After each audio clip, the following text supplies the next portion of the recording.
जंगल मध्ये राहणार, आम्ही माछ मच्छर खाणार. अहो तुमच्या संग येण्याची नाही काळजी हा कोणाची. आम्ही पारधी पारधी, आम्ही मानाचे पानाचे.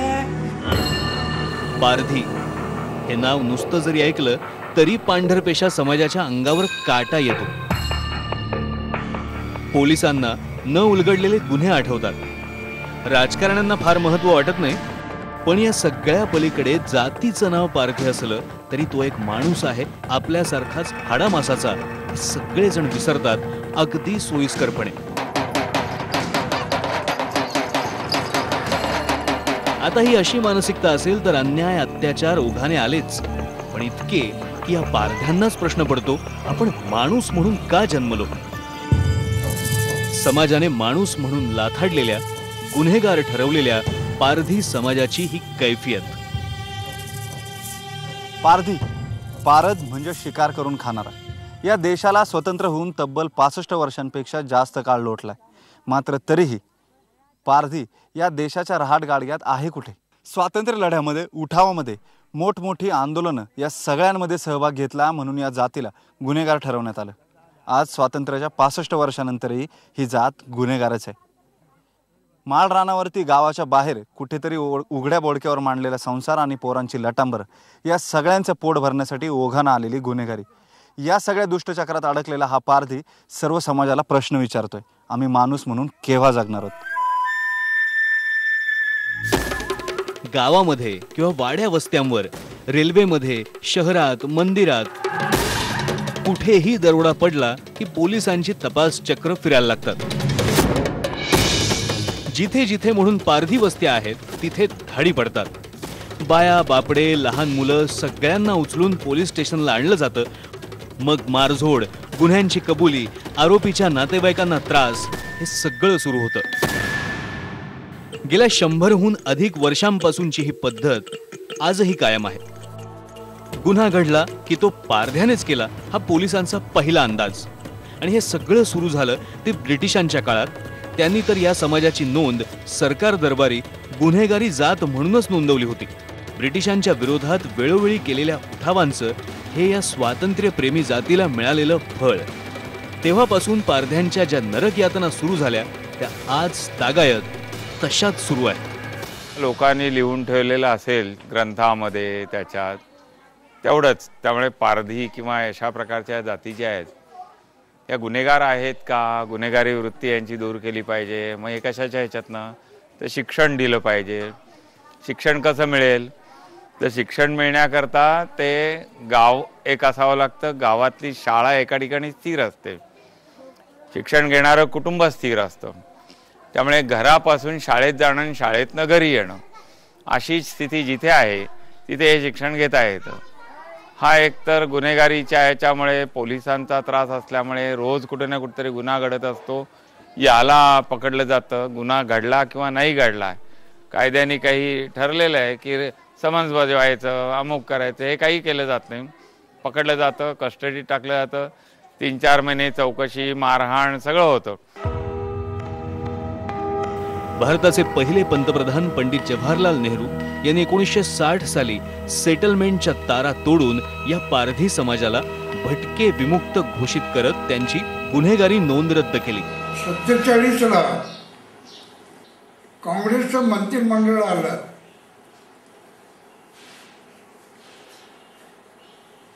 त्यावेळीचे मुख्यमंत्री होते बाळासाहेब खेर.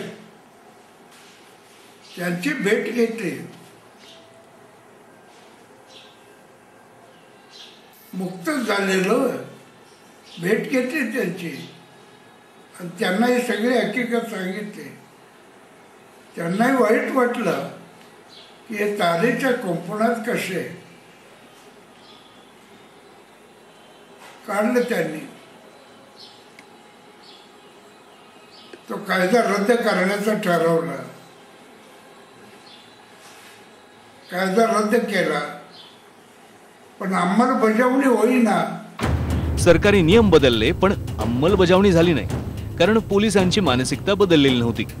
त्यामुळेच देश स्वतंत्र होऊनही 67 वर्ष उलटली, पण पारध्यांना माणूस म्हणूनही धड जगू दिलं जात नाही.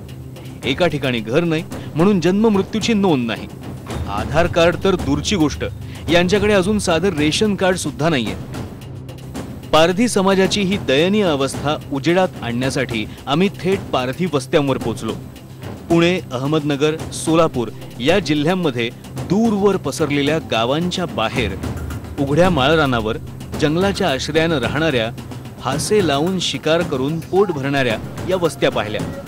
भारताच्या महासत्ता होण्याच्या गप्पा किती खोल आहेत हे या वस्त्या बघितलं की लक्षात येतं. शेतीसाठी जमीन नाही, कपाळी बसलेला चोर दरोडेखोरांचा शिक्का, त्यामुळे नोकरी मिळत नाही. गावकरी गावात येऊन देत नाहीत, त्यामुळे शिक्षणाचा प्रश्नच नाही. लग्न कार्यात उरलेलं खरकट खाऊन गावांमध्ये भीक मागून ही कुटुंब दिवस ढकलतात. आम्ही जगायचं कसं हा मूलभूत प्रश्न यांच्या समोर आहे. धान्य मागायला गेला, 10 शब्द बोलल्याशिवाय आठवभर धान्य धर्माला देत नाही.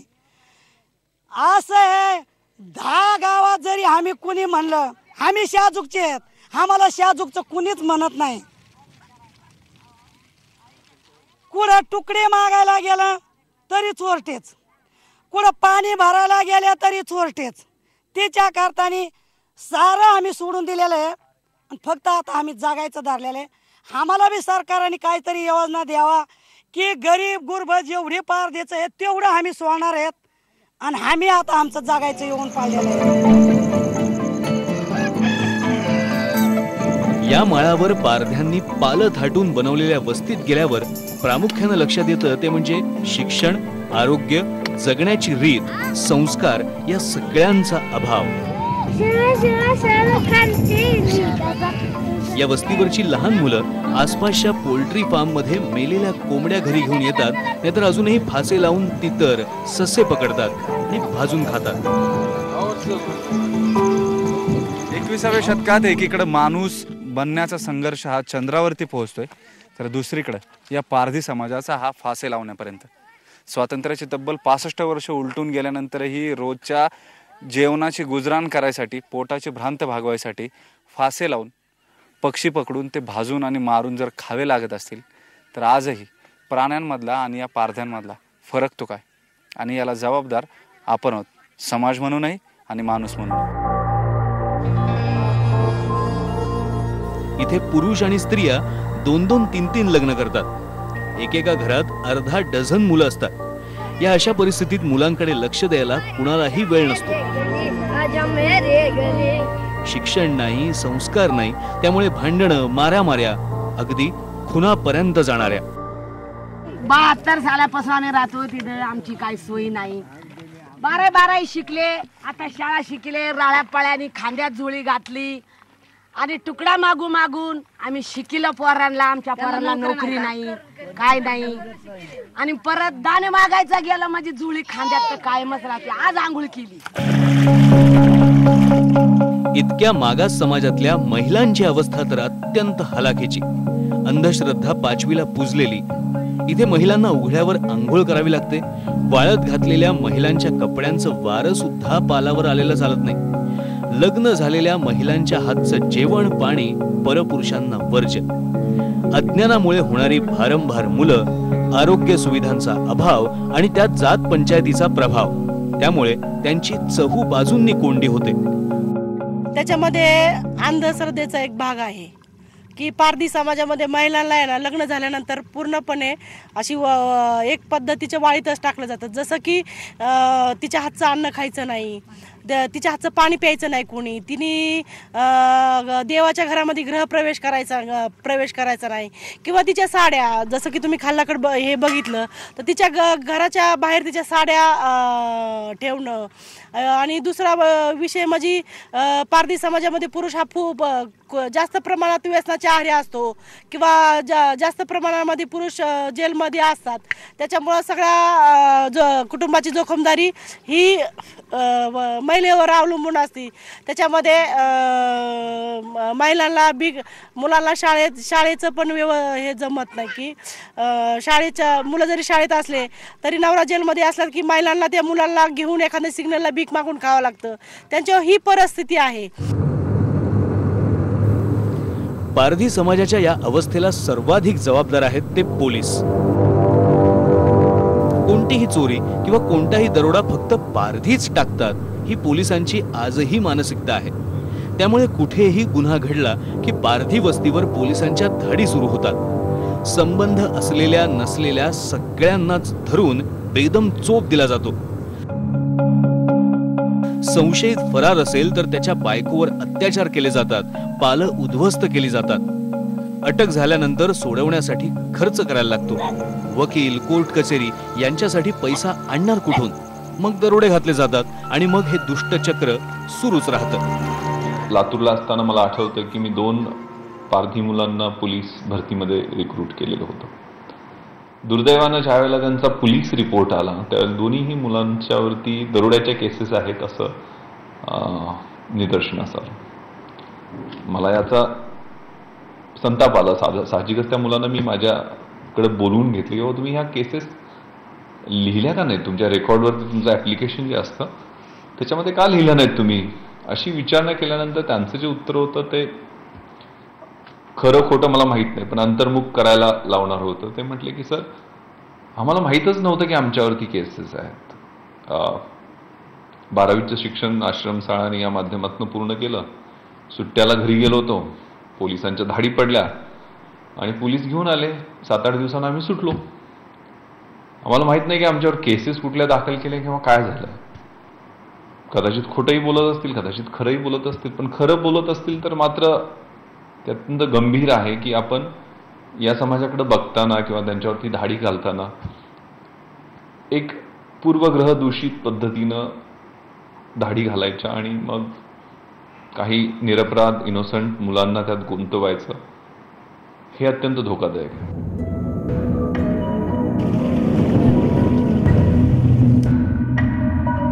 पारधेचं आयुष्य हे असंच आहे, उजाड माळ राहण्यासारखं. पोलीस येतात, कुठल्या तरी चोरीमध्ये गुन्हेगार ठरवतात आणि त्यानंतर जेलमध्ये जाऊन बसावं लागतं. याला थोडासा पर्याय म्हणून काही पारध्यांनी दारू गाळायचा व्यवसाय सुरू केला. मग आता दारू गाळणं ही नैतिक आहे का अनैतिक आहे असे प्रश्न तुम्हाला पडले असतील. तरीही जगण्यासाठीचा हा संघर्ष नैतिक असो किंवा अनैतिक असो गरजेचा आहे. कारण ही व्यवस्था त्यांना सामावून घ्यायला तयार नाही, अगदी नोकरीमध्येही नाही आणि माणूस म्हणूनही नाही. त्यामुळे जे करतोय ते केवळ पोटासाठी असं त्यांचा स्पष्ट बचाव आहे, ज्याला कुणाकडे कुठलंही सडेतोड उत्तर नाहीये. राहायला मुक्काम नाही म्हणून मतदार यादीत नाव नाही, मतदान नाही म्हणून राजकीय व्यवस्थेला सोयरसुतक नाही. या सगळ्याचा परिणाम म्हणून पोटासाठी पुन्हा चोऱ्या, पुन्हा पोलिसांच्या धाडी. हे दुष्टचक्र तोडण्याचा कोणताही प्रयत्न सरकार दरबारी होताना दिसत नाही. या समाजाला मुख्य प्रवाहात आणण्यासाठी सरकारी पातळीवरून मोठे प्रयत्न होणं गरजेचं आहे. गेल्या अनेक वर्षापासून सांगतोय की त्यांना मतदानाचा अधिकार मिळाला पाहिजे, रेशन कार्ड मिळालं पाहिजे, आधार कार्ड मिळालं पाहिजे, त्यांचा आयडेंटिटी म्हणजे आजही त्यांच्यामध्ये त्यांना निर्माण झाली पाहिजे, तरच तो माणूस म्हणून जगता येईल त्याला. म्हणून आमचा लढा असा आहे की माणूस म्हणून जगता यावं यासाठी त्यांचा आयडेंटिटीच्या मुद्द्यासाठी शासनानं पारधी कृती आराखडा बनवला. त्याच्या माध्यमातून ज्या योजना आहेत, घरकुलासारख्या योजना आहेत, त्या घरकुल योजनेसुद्धा पंचायत समितीमार्फत दारिद्र्याच्या यादीमध्ये नाव असलं तरच त्यांना मिळते. आज पारधी समाजाला जर जातीचा दाखला असला तरच पुढल्या शासनाच्या योजना मिळत आहेत. परंतु इथं शासन गांभीर्याने विचार करत नाही की बाबा पारधी समाज म्हटल्यानंतर त्यांना दारिद्र्याच्या कार्डाची आट नाही लावली पाहिजे, त्यांना ते जे जातीचे दाखले आहेत त्यांना विनाअट मिळाले पाहिजे. ही शासन परिपत्रक वेळोवेळी काढते, कॅम्प घेते, जातीचे दाखले निर्माण करून देते, परंतु त्यांना ते ॲक्सेप्ट करून नाही राहिलं. सरकार जे आहे त्यांना करून नाही राहिलं. त्याच्यामुळं इथं आज पारधी कृती सबलीकरण योजना आहे, त्यांच्या अंतर्गत जमिनी वाटपाचा कार्यक्रम आहे. पारधी समाजाच्या योजनेअंतर्गत कुक्कुटपालन आहे, व्यवसायासाठी मुलांना शिक्षणाचे रोजगार उपलब्ध आहेत, घरकुल योजना आहे. परंतु इथं DRDA मार्फत बनवायचं म्हटलं तर त्यांना दारिद्र्याची आट आहे. म्हणून ही आट सुद्धा शिथिल आम्ही करावं म्हणून त्याच्या विरोधात आंदोलन करत आहेत. पारधी समाजाच्या या दुरवस्थेसाठी बऱ्याच अंशी हा समाजही जबाबदार आहे. या समाजाला मुख्य प्रवाहात आणण्यासाठी अनेक प्रयत्न यापूर्वी सुद्धा झालेत.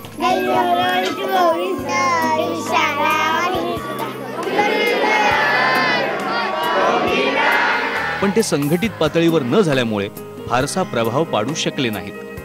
या समाजाच्या उद्धारासाठी काम करणाऱ्या गिरीश प्रभुणे यांच्यासारख्या मोठ्या कार्यकर्त्याला गेली 40 वर्ष संघर्ष करून प्रकल्प चालवावे लागतात. त्यांच्या संस्थेला मान्यता द्यायला कुठल्याच सरकारला वेळच मिळालेला नाहीये. इथे घरामध्येच आई वडील हे नीट नाहीयेत, राहायला व्यवस्थित नाही आहेत. आई आहे, आज आहे, उद्या ती वडिलाला सोडून जाते, निघून जाते, दुसरं लग्न करते. वडील येतो जेलमधनं सुटून, आईला मर मानतो, जात पंचायत असते, त्याच्यातनं काही निर्णय होतात.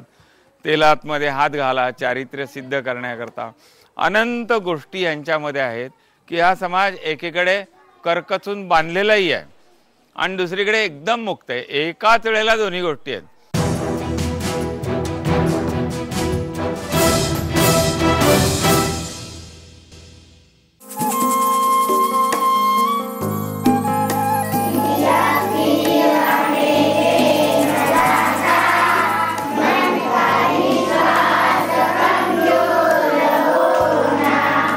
पारधी समाजाला मुख्य प्रवाहात आणण्यासाठी त्याच समाजात जन्माला आलेले ज्ञानेश्वर भोसले, ईश्वर काळे यांच्यासारखे अनेक कार्यकर्ते संघर्ष करून पुढे आले.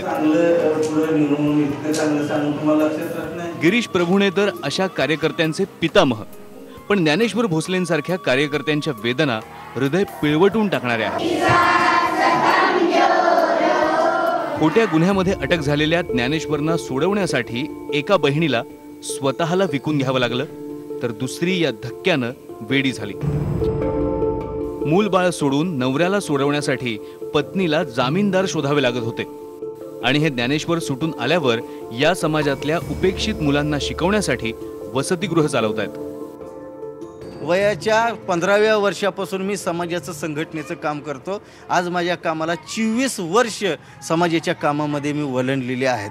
आणि या 24 वर्षामध्ये मला 2 वेळा जेलमध्ये शिक्षा म्हणजे जेलमध्ये पकडलं. आणि तेही डबल मर्डरच्या एका केसमध्ये अडकवलं, खोट्या केलेल्या मर्डरच्याच केसमध्ये अडकवलं. आणि समाजामध्ये कार्यकर्ता म्हणून ज्यावेळेस मी पुढं आलो त्यावेळेस मला 11 पोलीस स्टेशनला सिरियलप्रमाणे रोज पकडून नेण्याचं काम केलं. कारण का तर एक चांगला कार्यकर्ता आहे आणि तुला समाजातली सर्व समाज माहीत आहे. वाढते दरोडे आहेत, वाढत्या चोऱ्या आहेत, ह्याच्यामध्ये पारधी समाजच गुन्हेगार आहे ह्या माध्यमातून जी ओळखलं जात असायचं त्यामध्ये मला पकडायचे. आणि ते नेहमी म्हणायचे की तुम्ही जे तू कार्यकर्ता आहे, ज्या गावामध्ये पारधी आहे ते गावात ते पारधी पकडून दे. अशा पद्धतीतून मी सुद्धा सुटलो नाही आणि मला 14 महिने 13 दिवस न केलेल्या गुन्ह्यामध्ये जेलमध्ये शिक्षा भोगावी लागली. आणि त्याच्यामध्ये माझी मानसिकता आज मी सांगावं असं वाटतं की मला सोडवण्यासाठी माझ्या स्वतःच्या बहिणीने मला विकून घेतलं. एक भाची अण्णा वाचून मरण पावली, एक बहीण आहे ती विडी होऊन मेली आणि एका बहिणीने माझ्यासाठी सोडवण्यासाठी विकून घेतलं. माझी मुलं काही सासू सासऱ्याला काही पुण्यामध्ये कुठल्या आणि बायको माझी मुंबईमध्ये आणि मी सोलापूरच्या कारागृहामध्ये जेलमध्ये.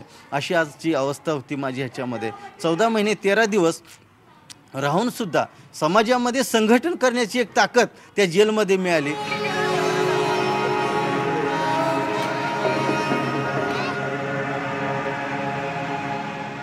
ज्ञानेश्वर भोसलेंप्रमाणेच ईश्वर काळे हे राशीनला असंच वसतिगृह चालवत आहेत. पण इतक्या विद्यार्थ्यांचा सांभाळ करण्यासाठी लागणारा पैसा उभा करताना त्यांची दमछाक होतीये. तर दुसरीकडे प्रभुणे काकांना या पारधी मुलांसाठी चिंचवडमध्ये आश्रमशाळा चालवल्याबद्दल 1 लाख रुपयांचा दंड करण्यात आलाय. अस्थिर कुटुंब व्यवस्था, पोलिसांचा सतत मागे असलेला ससेमिरा, घरातून पकडून नेलेला कर्ता पुरुष आणि त्याला सोडवण्यासाठी शील विकणारी त्याच घरातली बहीण, बायको किंवा आई. गेले 60 वर्ष पारधी समाजाचं हे चित्र बदलू शकलेलं नाही. याचं कारण हा समाज स्वतः पारध्यांच्या मानसिकतेनं वागतोय, गुन्हेगारांच्या. आणि ज्यांना माणूस म्हणून जगायचा अधिकार आहे त्यांना गुन्हेगार ठरवतोय. हे सगळं बदलायचं असेल तर पोलिसांसोबत तुम्हाला आणि मलाही स्वतः पारधी म्हणवून घ्यावं लागेल हा समाज सुधारण्यासाठी, थेट त्यांच्यामध्ये उतरून, अगदी ज्ञानेश्वर भोसलेंसारखं. व्हिडिओ जर्नलिस्ट सचिन हंसाटेसह वैभव सोनवणे, IBN लोकमत, सोलापूर.